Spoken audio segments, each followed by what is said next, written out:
Hey everybody, QuestWise here, and tis the season, right? We are heading into December, and thus the holiday season. No matter what you sort of believe, this is kind of the time of the year when all those things sort of converge. And so today what I wanted to do is I wanted to give the QuestWise sort of gift guide. Most of these are going to be, for players to give to their game masters, their dungeon masters. But most of those can go vice versa as well too. So without further delay, let's get started right off the bat. One of the things I would highly recommend to give as a gift are these collapsible dice trays. These things are really, really amazing, and lots of different companies make these things. This is actually from, I believe it's called Metal Dice Games.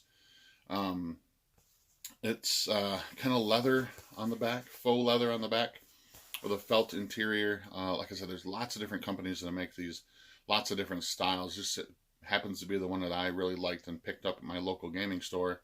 But what they do is they snap the corners. Most of them do anyway. I've seen a few that have ties in the corner and stuff as well. And make these cool little trays, which are really great when you're traveling because they unsnap and lay flat. You can stick them, into a book bag or a backpack or whatever.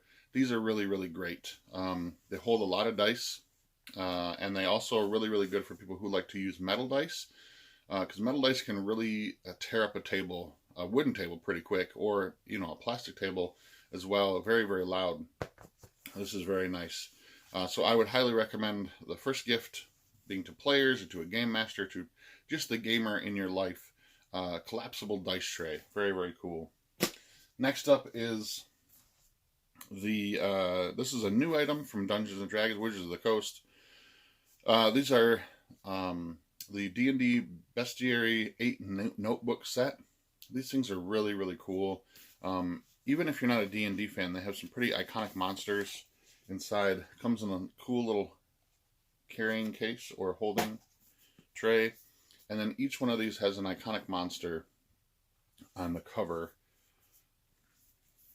And there's 8 in here, so you get 2 of each. There's 2 blank, 2 lined, 2 dot grid, and 2 graph paper notebooks in here. So they kind of cover the full amount of things. These are really great. They're very small. They'll fit into a pocket or a backpack very easily. This is my extra set. I have a set that I'm using.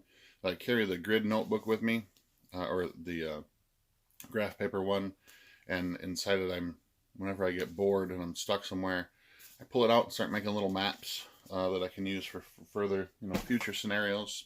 I just have it at the ready. The next thing I recommend is actually a set of 2 books. They're sold individually, but they're by the same author, James D'Amato. That's the character backstory guide, and the newest one, the RPG gameplay guide. These are both really, really cool. I enjoy these both immensely. This is for building backgrounds for your characters, and what I really enjoy about this is it levels with your character. So in the book, it's divided between low level, mid level, and high level for characters. So you actually helps through questions and almost like a gameplay kind of thing. Choose your own adventure slash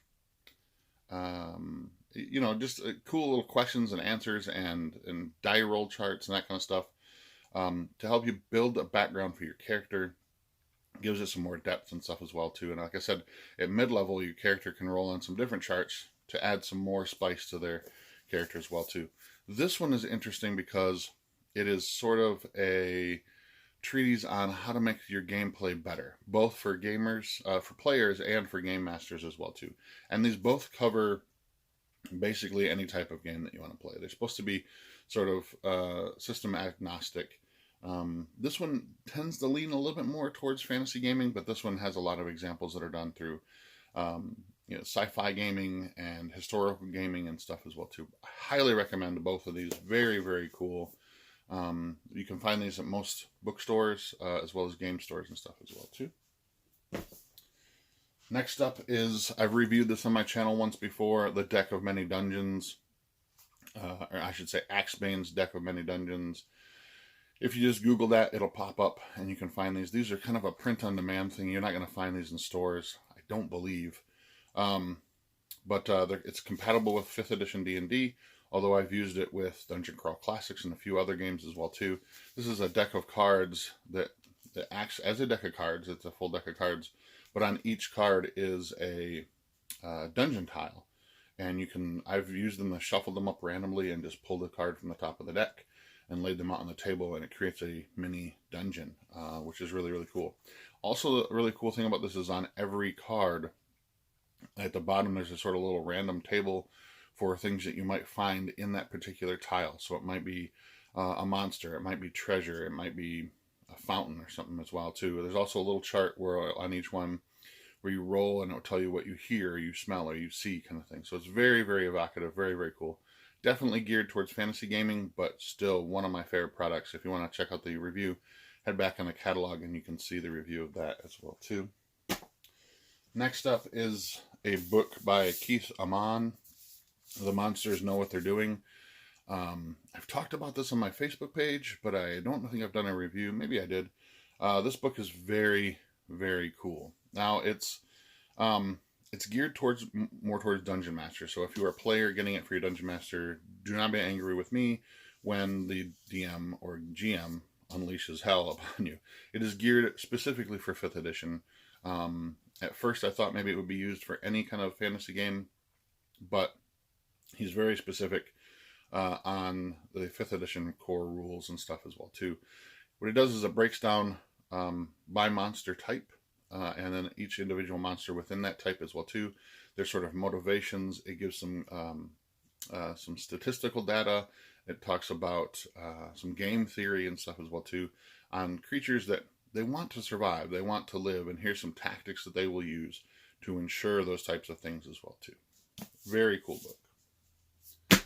And last but not least, if you have a new gamer or somebody who's wanting to get into the hobby, I think this is probably the best product on the market right now, in my honest opinion. That is the D&D Essentials Kit. This thing, falling in at $25, is a great resource if you're trying to get somebody new into the hobby. I've used this several times for people who are very new to the hobby, and it's very, very cool. You get a full set of dice, and by full set of dice, I mean you're getting, specifically for D&D, 4 6-sided dice, 2 20-sided dice, and then 1 of each of the rest. You're also getting the basic rules, and by basic rules, it's 4 character classes, 4 races, but you can actually build characters with this. Comes with a bunch of character sheets as well too. Comes with a Dungeon Master screen. The only downfall is the Dungeon Master screen is a little it's cheap. It's just card stock basically, so it's not as cool as the one you would normally buy from Wizards of the Coast. But it's functional. It works. Has some great artwork on it. You also get a slew of different cards. The cards have things like the conditions. They have some equipment. There are side quest adventures on each of them, and then there's sidekick cards, which I think is the coolest thing about this product. It's geared towards somebody who might have just one person running and one person playing. The sidekick cards actually add a couple of NPCs that you can take along on a journey with you, so that it kind of rounds out the party a little bit better, and the player doesn't feel like their character is sort of getting overrun in every scenario. But the sidekick cards are really great for Dungeon Masters as well too, especially if you're running a bigger group, which you can with this, absolutely. To use as sort of NPCs that show up randomly. You know, they want to encounter an NPC, you can shuffle them, pull them out, and it works great as an NPC. It might be a healer, it might be a fighter, a thief, that kind of thing as well too. So very, very cool product. I highly recommend this if you have a new gamer on your Christmas wish list or your holiday wish list. As well too. So very, very cool set. This is probably one of my favorite things on the market right now to introduce new players. I ran this for 3 dads and 4 kids one time, and we had a blast. I used everything that was just in this box set alone. So that is the QuestWise Holiday Gift Guide. I hope you've enjoyed this. I hope that some of these spark some interest for you. I tried to stay as generic as possible, although this is a little more specific, but it would fit with any of your gamers in your life. And happy holidays to all of you. And until next time, I am QuestWise, and I am out. Hey there, fellow questing knights. If you're looking to collect vintage RPGs or would like to start and you don't know where to go, or if you're looking for a supplement to fill in that hole in your collection, I highly recommend Wayne's Books. Yeah, that's right. Wayne's Books, since 2002, have sold thousands of vintage RPGs. I highly recommend them. I've used them in the past, and I have nothing but 100% satisfaction with their service. So if you get a chance, swing on over to Wayne's Books and pick up everything you'll need vintage RPG-wise. I'm QuestWise, and until next time, I am out.